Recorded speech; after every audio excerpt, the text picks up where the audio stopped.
Hello everyone. इस video में आज का टॉपिक मैंने लिया है preparation of alkanes. Preparation of alkanes के पहले इसके पहले जो वीडियो मैंने शेयर किया था उसमें एल्केन्स के बारे में बेसिक इन्फॉर्मेशंस थी, जैसे isomerism, different type of chains, open chain structure, naming of alkanes. और अब यहाँ से आज टॉपिक स्टार्ट करते हैं preparation of alkanes. Alkanes are the compound having formula, general formula CN H2N+2। तो यहाँ पर एल्केन्स को जब हम स्टार्ट करते हैं तो एल्केन्स की स्टार्टिंग में ही जो टॉपिक है प्रिपरेशन से स्टार्ट करते हैं। तो प्रिपरेशन में जो पहला है, मैंने प्रिपरेशन के जो डिफरेंट मेथड्स हैं इनको आप डिवाइड कर लेंगे। पहला है फ्रॉम अनसैचुरेटेड हाइड्रोकार्बन्स, और ये रिएक्शन है हाइड्रोजनेशन रिएक्शन। दूसरा है फ्रॉम एल्किल हैलाइड्स, इसमें आएगी वुड्स रिएक्शन। तीसरा है फ्रॉम कार्बोक्सिलिक एसिड, जिसमें दो मेथड है, डीकार्बोक्सिलेशन और Kolbe electrolysis method. From alkyl halides में एक और मेथड है और वो है reduction reaction. Reduction of alkyl halides in proper conditions also gives alkanes। तो पहला लेते हैं hydrogenation reaction. Hydrogenation means addition of hydrogen. Hydrogenation term का अपने आप में मीनिंग है एडिशन ऑफ हाइड्रोजन। तो यहाँ डेफिनेशन आप लिखेंगे, addition of hydrogen to the unsaturated hydrocarbons, alkenes and alkynes. Unsaturated hydrocarbon का मतलब है एल्कीन्स और alkynes, in the presence of finely divided platinum, palladium and nickel catalyst. यहां पर ये जो फाइनली डिवाइडेड प्लैटिनम, पैलेडियम और निकल हैं, दीज आर कैटालिस्ट। ये जो कैटालिस्ट हैं ये रिएक्शन के लिए सरफेस प्रोवाइड करते हैं। फाइनली डिवाइडेड फॉर्म में हम इसलिए लेते हैं क्योंकि ये इनका सरफेस एरिया इंक्रीज हो जाता है। जितना ज्यादा कैटालिस्ट का सरफेस एरिया होगा उतनी ही इनकी कैटालिटिक एक्टिविटी होगी। Alkanes are the main product of hydrogenation reaction. Hydrogenation reaction का मेन प्रोडक्ट एल्केन्स होते हैं। यहाँ पर एग्जांपल लिया है एथीन। एथीन का molecule CH2 double bond CH2 unsaturated hydrocarbon है, जिसमें कार्बन कार्बन के बीच में डबल बॉन्ड प्रेजेंट है। ये जो एथीन का मॉलिक्यूल है ये हाइड्रोजन के साथ रिएक्ट करेगा इन द प्रेजेंस ऑफ कैटालिस्ट। इसमें से प्लैटिनम, पैलेडियम और निकल तीनों में से कोई एक कैटालिस्ट होगा फाइनली डिवाइडेड फॉर्म में। मींस यहां पे आप लिख सकते हैं फाइनली डिवाइडेड। और जब हाई टेम्परेचर पर होगा तो unsaturated hydrocarbon saturated hydrocarbon means ethane में कन्वर्ट हो जाएगा। यहां पर ये जो रिएक्टेंट की सरफेस, कैटालिस्ट की सरफेस है, ये रिएक्शन के लिए सरफेस प्रोवाइड करती है जिसमें एथेन का फॉर्मेशन होता है। इसी तरह से अगर हम प्रोपीन लेंगे CH3CH डबल बॉन्ड CH2, ये जो प्रोपीन है ये भी अनसैचुरेटेड हाइड्रोकार्बन है और इसमें कार्बन कार्बन के बीच में डबल बॉन्ड प्रेजेंट है। हाइड्रोजन के साथ रिएक्शन होने पर प्लैटिनम या पैलेडियम कैटालिस्ट लेंगे तब हमें मिलेगा प्रोपेन। यहाँ पर जो कंपाउंड हमें मिल रहा है it is propane, CH3CH2CH3। Propane का फॉर्मेशन होगा। फिर अगली रिएक्शन है तीसरा एग्जांपल हमने इसमें लिया है प्रोपाइन। प्रोपाइन एल्काइन की कैटेगरी का अनसैचुरेटेड हाइड्रोकार्बन है जिसमें कार्बन कार्बन के बीच में ट्रिपल बॉन्ड है। यहाँ पर हम हाइड्रोजन से रिएक्शन कराते हैं कैटालिस्ट की प्रेजेंस में। आप यहाँ पर निकल भी लिख सकते हैं, निकल कैटालिस्ट भी हो सकता है और प्रोडक्ट हमें मिलेगा प्रोपेन। लेकिन ये जो रिएक्शन है ये डायरेक्ट प्रोपाइन से प्रोपेन में कन्वर्जन नहीं होता है। पहले स्टेप में प्रोपाइन से प्रोपीन बनती है। ये देखिए ऊपर प्रोपीन लिखा हुआ है इसीलिए मैंने, तो यहाँ पर जब प्रोपीन बनेगी तो इसका मतलब यहाँ पर भी हाइड्रोजन और निकल की प्रेजेंस में हीट करेंगे। तो पहले हाइड्रोजनेशन जब होगा तो पहले स्टेप में प्रोपीन बनेगा, फिर अगले स्टेप में हाइड्रोजनेशन होने पर प्रोपेन का फॉर्मेशन होता है। इस तरह से प्रोपाइन से प्रोपेन दो स्टेप में बनता है। इसी तरह से अगला मेथड है from alkyl halide. Alkyl halide का मतलब है RX compound. Alkyl halide RX means alkyl are the halo derivatives of alkane. These are the halo derivatives of alkanes. Halo derivatives का मतलब, एक्स का मतलब है हेलोजन एटम। यहां पर ये जो एक्स है इट इज हेलोजन एटम, और आर एल्किल ग्रुप को रिप्रेजेंट कर रहा है, तो हमने यहां पर लिया CH3Cl। इसकी जगह आप RCl या RX भी लिख सकते हैं, ये हो जाएगा क्लोरोमेथिन। जो रिडक्शन रिएक्शन है इट इज रिडक्शन रिएक्शन। इसमें एल्किल हैलाइड की रिएक्शन हम जिंक से कराते हैं इन the presence of dilute hydrochloric acid. तो इसमें रिडक्शन का प्रोसेस होता है, रिडक्शन है तो डेफिनेटली हाइड्रोजन ऐड होगी, और ये हाइड्रोजन जब ऐड होती है तो मीथेन का फॉर्मेशन होता है। यहाँ पर जो मीथेन है it is the main product of the reaction. यहाँ रिएक्शन को बैलेंस करने की बहुत ज्यादा जरूरत नहीं है, अगर आप एरो के ऊपर भी H2 लिख देते हैं तब भी ये आपकी एक्सेप्टेबल रिएक्शन होगी। फिर अगली है Woods reaction. It is the most important reaction, Woods reaction. Woods एक साइंटिस्ट थे, इनके नाम पर इस रिएक्शन का नाम वुड्स रिएक्शन रखा गया था। वुड्स रिएक्शन में क्या है कि alkyl halide reacts with sodium metal in dry ether. It is the important condition. Dry ether की प्रेजेंस में सोडियम मेटल से रिएक्शन कराते हैं। तो सोडियम मेटल अगर मॉइस्चर फ्री कंडीशन होगी तभी रिएक्ट करेगी, अगर रिएक्शन मिक्सचर में मॉइस्चर प्रेजेंट है तो सोडियम मेटल मॉइस्चर के साथ रिएक्ट कर जाएगी।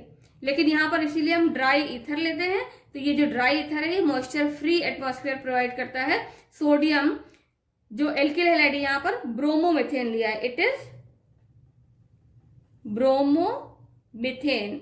ये जो ब्रोमोमीथेन है इसके दो मॉलिक्यूल रिएक्शन में पार्टिसिपेट करते हैं और सोडियम मेटल के साथ रिएक्ट करके एथेन बनाते हैं, और साथ में sodium bromide as a by product बनता है। अब इसी वुड्स रिएक्शन को आगे थोड़ा सा एलैबोरेट करेंगे कि वुड्स रिएक्शन में क्या पॉसिबिलिटीज हैं। जब हम वुड्स रिएक्शन को आगे स्टडी करते हैं तो जो वुड्स रिएक्शन है इसमें यहां पर लिख लेंगे वुड्स रिएक्शन। तो इसमें कुछ चीजें ध्यान देने वाली बात है, वो क्या है। पहली कंडीशन सोडियम मेटल, दूसरी condition presence of dry ether, और तीसरी कंडीशन है एल्किल हैलाइड। ये तीनों पॉइंट आप लिखेंगे, तीनों चीजें। तो हमने लिया RX, it is alkyl halide, और कंडीशन क्या है, सिमिलर एल्किल हैलाइड लेंगे, सिमिलर एल्किल हैलाइड। जब हम सिमिलर एल्किल हैलाइड लेंगे तो RX हमने यहां लिया प्लस 2Na प्लस RX यहां भी लिखेंगे, तो इसको हम RX की जगह XR लिख देते हैं, बात वही है। यहां पर सोडियम मेटल ये हेलोजन के साथ जुड़ के क्या बनाएगी, यहां पर ड्राई ईथर, ठीक है। तो यहां पर बन जाएगा 2NaX, हेलोजन सोडियम के साथ बॉन्ड बना लेगा, और जो दो R बचे, यहां एल्किल ग्रुप बचा और ये एल्किल ग्रुप बचा, ये दोनों जुड़ के क्या R सिंगल बॉन्ड R। इसका मतलब जो हमें एल्केन मिलेगा ये हायर एल्केन होगा, जो कि दो एल्किल ग्रुप के जुड़ने से बनेगा। वो एल्किल ग्रुप जो हमने एल्किल हैलाइड में लिए हैं उनका जस्ट डबल यहां हो जाएगा एल्केन। सपोज हम यहां लेते हैं C2H5Br plus 2 sodium plus Br C2H5, it is bromo ethane, और ये भी क्या है, ब्रोमो इथेन। ये जो ब्रोमो इथेन है जब ड्राई ईथर की प्रेजेंस में सोडियम से रिएक्ट करेगा तो क्या होगा, ये सोडियम Br के साथ रिएक्ट कर जाएगा, Br के साथ बॉन्ड बना लेगा, तो यहां बनेगा 2NaBr, और बचा क्या, C2H5 ग्रुप यहां बचा और C2H5 ग्रुप यहां पर बचा, तो C2H5 single bond C2H5, it is butane. बहुत से बच्चों को नहीं समझ में आया ये ब्यूटेन क्या है, तो देखिए C2H5 को हम लिखते हैं CH3CH2, तो CH2 के आगे ही ये वाला C2H5 जुड़ेगा, तो ये भी CH2 की साइड से जुड़ेगा, तो बॉन्ड बन गया, इट इज ब्यूटेन। इसका मतलब जो वुड्स रिएक्शन है उसमें हम वही एल्केन्स बना सकते हैं जिसमें इवन नंबर ऑफ कार्बन्स होंगे। ऑड नंबर वाले कार्बन के एल्केन की प्रिपरेशन वुड्स रिएक्शन से पॉसिबल नहीं है। अब यहां पर एक और कंडीशन लेते हैं, in case of different alkyl halides. अगर हम डिफरेंट एल्किल हैलाइड्स लेते हैं, ये क्वेश्चन कभी कभी एग्जाम में भी पूछा जाता है और इंपॉर्टेंट भी है। In case of different alkyl halide, तो एक हमने ले लिया CH3Br और दूसरा ले लिया C2H5Br। इन दोनों के बीच में हम वुड्स रिएक्शन कराते हैं। तो देखिए CH3Br plus 2Na plus C2H5Br, तो Br यहां से मिलेगा, Br यहां से मिलता है, ठीक है, ड्राई ईथर की प्रेजेंस में।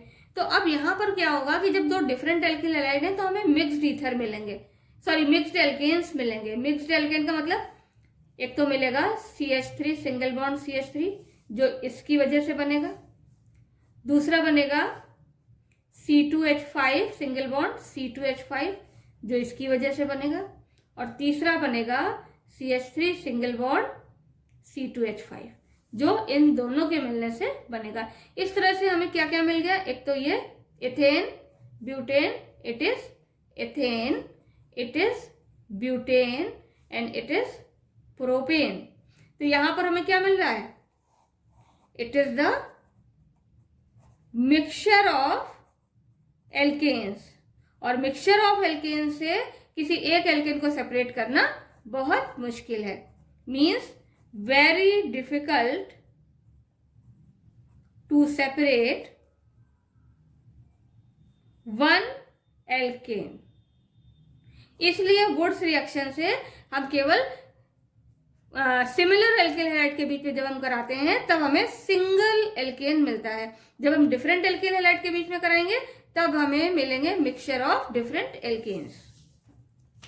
आई होप आपको समझ में आ गया होगा। तो आगे कंटिन्यू करते हैं।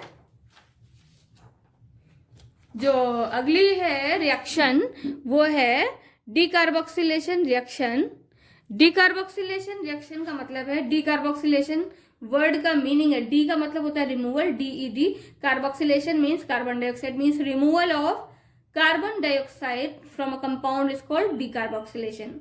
यहाँ पर डेफिनेशन है, when sodium salt of carboxylic acids on heating with soda lime.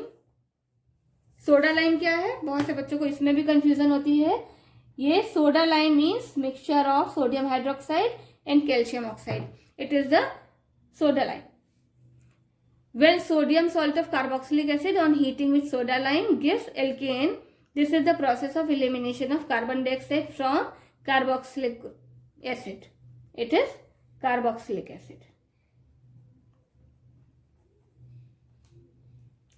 तो ये कार्बोक्सिलिक एसिड का रिमूव से कार्बन डाइऑक्साइड का रिमूवल क्या कहलाता है, डीकार्बोक्सिलेशन कहलाता है। तो डीकार्बोक्सिलेशन की जो रिएक्शन है वो देखेंगे। पहले हमने लिया COOH, it is carboxylic acid, and it reacts with,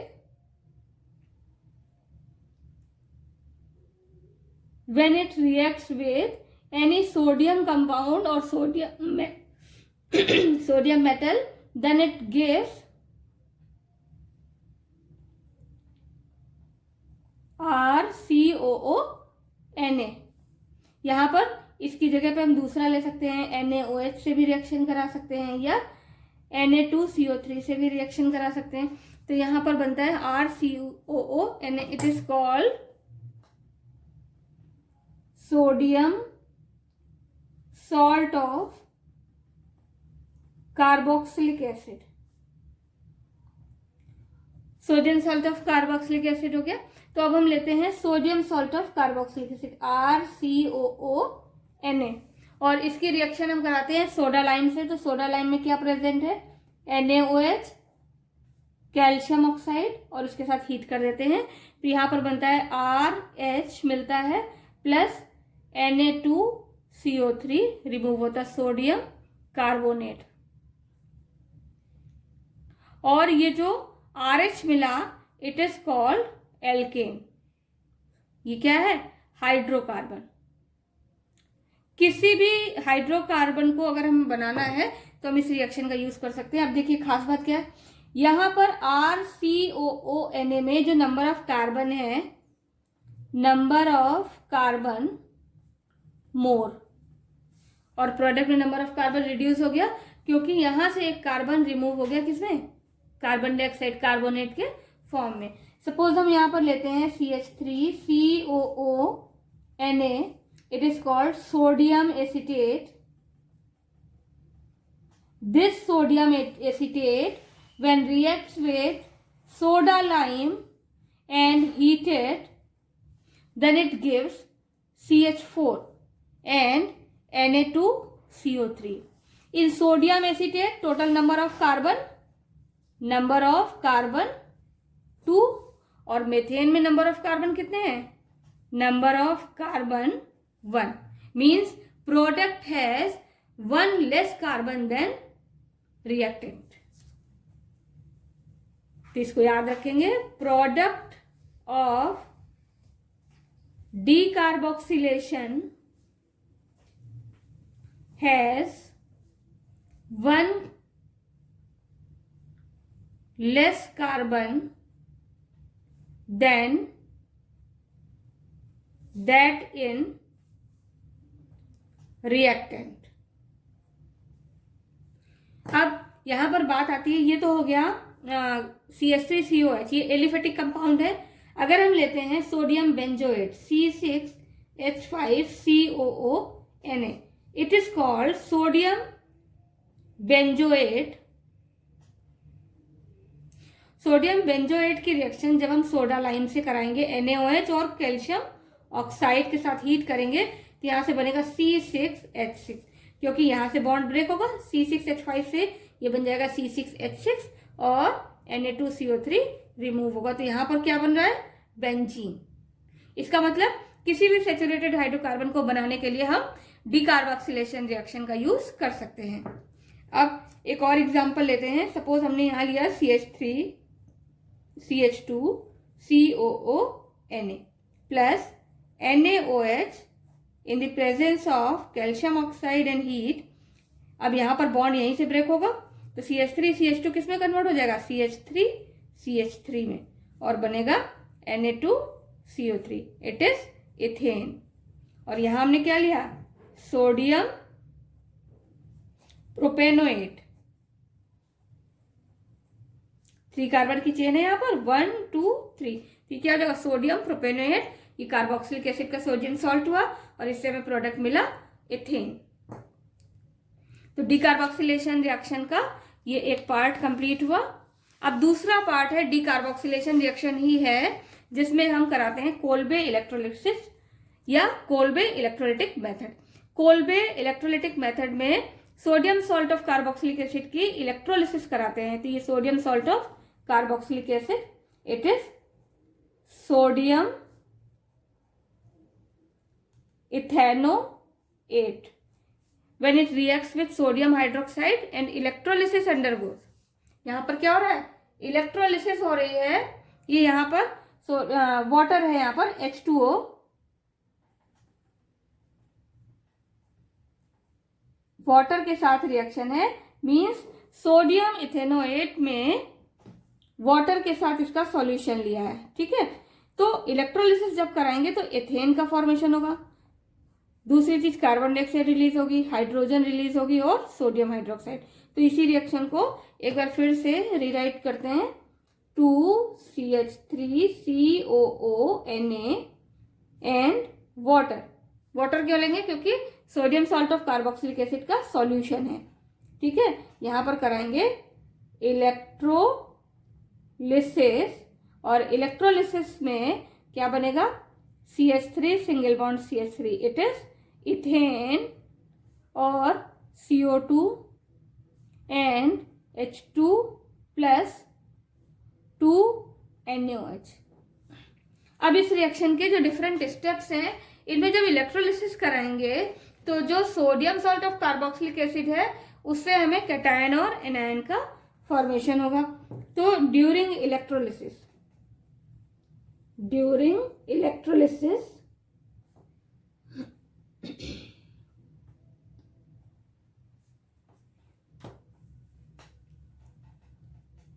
CH3COO Na 2 molecules ले लिए इनके,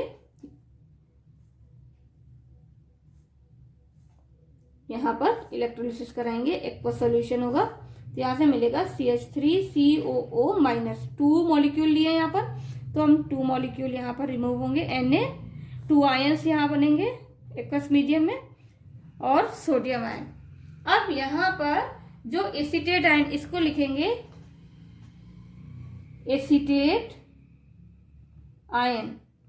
ये जो एसीटेट आयन है ये कहाँ जाएंगे? एट एनोड, एनोड पॉजिटिव है, एट एनोड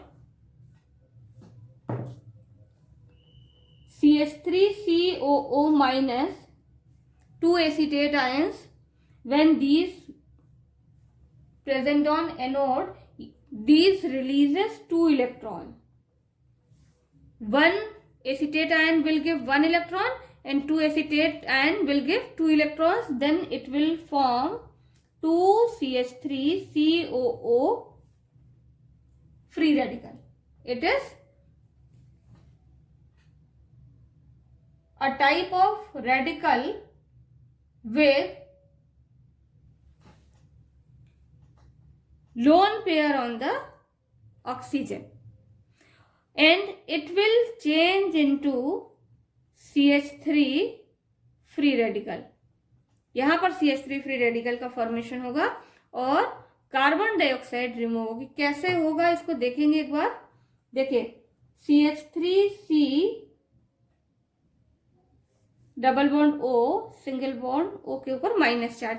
माइनस चार्ज का मतलब हो गया कि इस ऑक्सीजन के आउटर मोस्ट शेल में जो 6 इलेक्ट्रॉन्स थे, उन 6 इलेक्ट्रॉन्स में एक इलेक्ट्रॉन यहाँ बॉन्डिंग में यूज हो गया।